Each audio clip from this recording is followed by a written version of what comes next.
Yo, what is going on, guys, and welcome back to another video here on Yash Games. Alright guys, so I know I've been really struggling with the uploads lately, and I've told myself I was going to be uploading 2 videos a week, but I've only been doing 1 video a week, which is, completely on me. I am a full-time student going in university. I work a full-time job, and on top of that, I'm trying to upload 2 videos a week for YouTube. I want to say I'm doing pretty good, but it gets pretty stressful, especially since I'm at the point of midterms this week right now, so I can't really squeeze in any super phenomenal top 5 videos, but I'm going to go ahead and make this quick little video here today. And in today's video, I'm going to be talking about one of the gods in Smite who is slowly becoming one of my top 5 favorite gods to play in Smite, ARES. Now, ARES is becoming one of those gods who has a kind of a mixed opinion on the people in the Smite community right now. You either love him, you hate him, or you just kind of think he's just whatever. He's just a guardian. Which I guess you can kind of say that for every god, but I feel like ARES especially gets more of this treatment than any other character.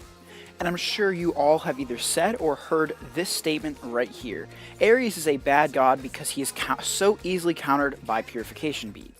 Which is very true, but my counter to that is most people will save their purification beads for ARES alone whenever they're playing against him. So if you were to play with a team who has a very high CC, like a ton of stuns, knockups, pulls, etc., then those players that you're playing against are either going to see that as an opportunity to save themselves and use their beads, giving you an opportunity as ARES to pull them in and secure kills for your team, or they're just going to accept the fact that another god is going to kill them at that moment rather than wasting their beads and saving it for when ARES on game modes such as Arena, it is very smart to have a team that is pretty based off of crowd control.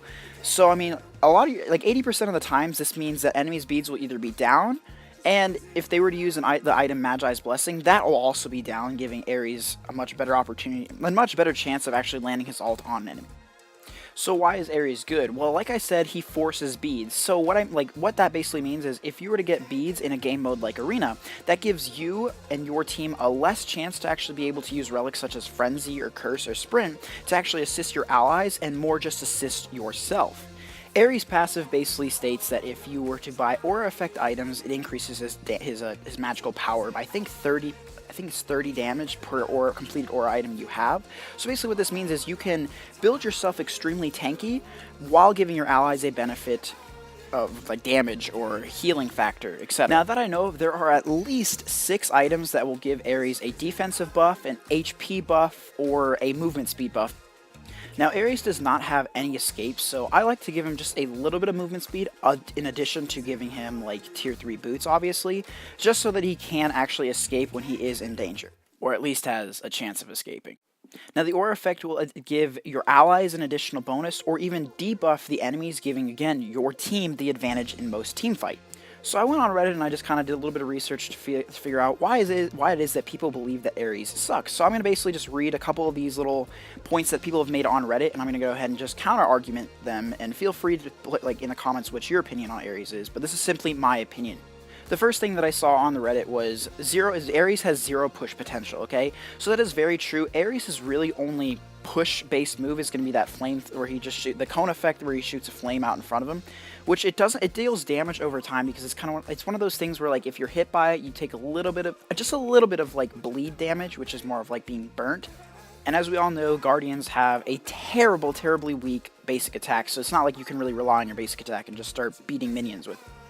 So how would you counter that? You would simply just pair ARES, if you're playing him in a conquest situation, you would easily just pair ARES with a pusher-based character. They just introduced Izanami, which is probably one of the strongest pushing hunters in the game right now. So if you were to pair Izanami and ARES together, that'd be a pretty solid combo if you were going to run that as a conquest team. I myself have only played ARES maybe twice in Conquest ever, and I'm going to tell you right now, his early game is very slow. You have to pretty much just kind of hide under the Phoenix, or hide under tower, and just kind of allow your hunter to really deal all the damage to the enemies. And with that being said, there's this item called Emperor's Breastplate. I almost said Breastplate. Basically what this does, it is an aura effect item. if you are near an enemy structure, like damaging structure, it will reduce the attack speed of that enemy structure by 30%, okay? So that means it's going to attack 30% slower. If you're in range of your defensive structure, it's going to shoot 30% faster, okay? So if you were turtling under your tower, you just kind of, you can allow yourself to rely on your hunter to get you guys out of your tower, and your tower also has an additional boost in attack speed.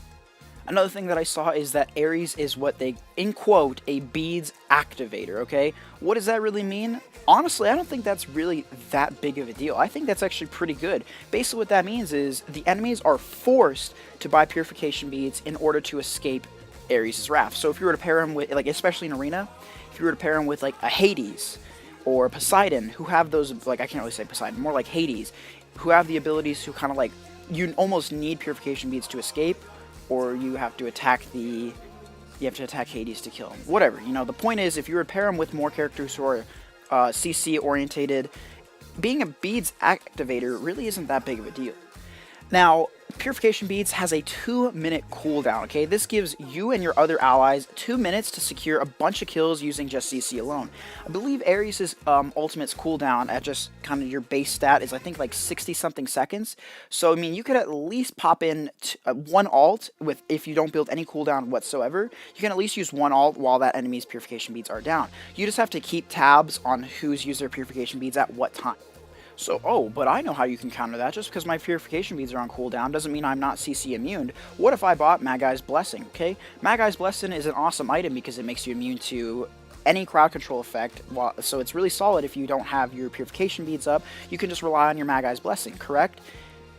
Yes and no. You know, Magai's Blessing really only gives you 15 magic and 15 physical defense, so you're pretty much sacrificing an item slot where you could have bought a much better defensive-based item or a much better attack-based item to basically just say, I'm CC immune for every 30 seconds. You know, it just comes right back up.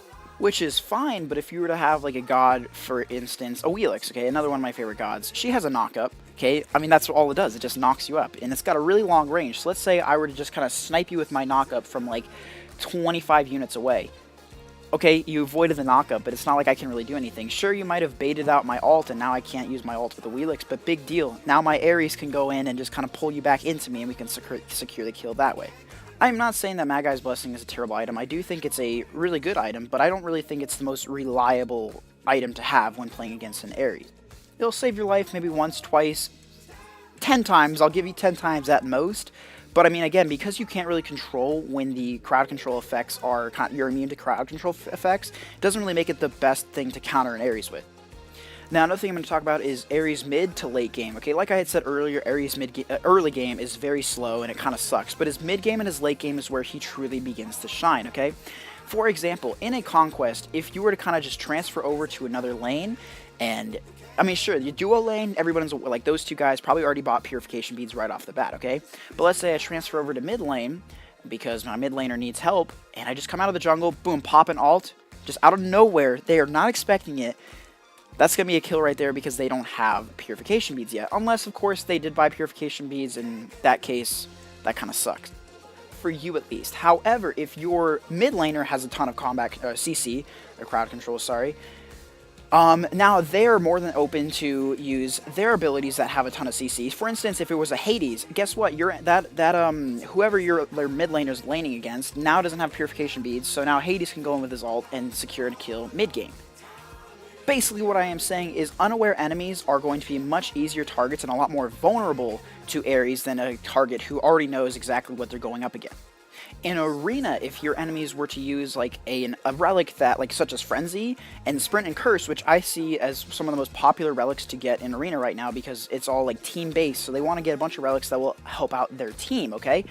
If you, instead of getting Purification Beads, they choose to get Frenzy, that again makes them an easy target for you and your team, because you can just pull them in. Sure, you know, like, they might pop their Frenzy, or they might pop your Curse to kind of allow them to escape and slow you guys down, but they don't have Purification Beads, so they're just kind of putting themselves in a much more dangerous position. Now, if you guys are already watching this video and just kind of throwing Ares under the bed and just kind of already decided I'm never going to play him again, let me explain how I would play Ares and how I even build Ares, and then just maybe you guys should give him a try and see what you guys think after you've attempted to play Ares the way I play Ares. In Arena, starting Ares off with the Shoes of Focus is a really solid thing to have just because it gives you that early game cooldown. It doesn't really give you any aura effect, and that's why you should move into Mystical Mail, which gives you that 300 health and the 40 physical protection. Early game, that's enough physical protection to keep you safe from most heavy-hitting physical gods, okay? The aura effect on Mystical Mail also gives you 40 magical damage per second to any enemy within 25 units. This item also has an aura effect that gives plus 30 magical power and plus 15 magical lifesteal, to all allies within 70 units. So this is more of kind of a buff to your teammates more so than a buff to yourself. Moving into Ares' next item, you're going to be getting Penicillins. Okay, this is going to give you plus 80 magical protection and plus 200 HP. The aura effect on this item basically states that the healing and regeneration of enemies within 55 units is reduced by 25%. The next item I would recommend putting on Ares is called Rodimus Syphilis. Okay, this gives you 75 magical power, 250 HP, and 10% movement speed. Okay, so that's just all around a pretty decent item. It gives you it allows you to deal a little bit more damage with your abilities and your basic attacks. Gives you a little bit of tankiness and your movement speed to help you kind of run away when you're in danger. Another support-based aura effect item. This item will give healing and health regeneration to all allies within 70 units and an increase by 25%. So if you and your allies are running away together and you're just kind of helping him escape, but that team is still pursuing that kill on him, you're just kind of giving him not a ton of health regeneration, but just kind of, it gives your allies a little bit more survivability. Now at this point, you're already going to be doing a ton of damage with Ares, so I mean, you don't necessarily need another aura item. You can get something like Hide of the Nemean or Hide of the Urchin, just kind of give you a little bit more tankiness. But if you do feel like you want even more out of his aura buff, you can get the Witchblade item. I know in the most recent update for the Xbox One, Witchblade had gotten not really a serious nerf, it just kind of got nerfed a little bit, but it's still a pretty hard counter to Loki and most attack speed based god. Now, the last item, or you can kind of mix and match the build just a little bit in like whatever order you want to get it. If you don't feel like Witchblade is going to be the better choice and you want to get Hide of the Nemean or even more cooldown reduction and get Breastplate of Valor, go for it. It's completely, the last item is completely interchangeable. I just prefer getting Witchblade as his last item. Now, I am slowly reaching level 30 in Smite as we speak, and I continue to play Ares at these higher level gameplays. One thing that I've noticed since the moment I started playing Smite is that Purification Beads is one of the least used relics I've ever seen. And I was actually in the same boat. I never used Purification Beads unless I played against an Ares or a Hades. I used to use things like Curse or Sprint, or heck, I'd even use Blink to get myself out of tough situations. Alright, anyways guys, that is going to go ahead and do it for today's video. I really hope you guys enjoyed it. If you did, be sure to leave a like, post down in the comments below what your opinion on Ares is, if you think he sucks, if you think he's awesome, or if you hate playing against him because of how strong he is. Let me know. That's the only way I know what you guys really think about what I have to say. Now, like I said at the beginning of the video, there will be no top 5 this week, but top 5s will continue next week, and I'm probably going to do a double upload top 5 depending on what my schedule is looking like, just to make up for the no top 5 this week. But with all that out of the way, this is Yash Games, and I'll see you guys in the next one.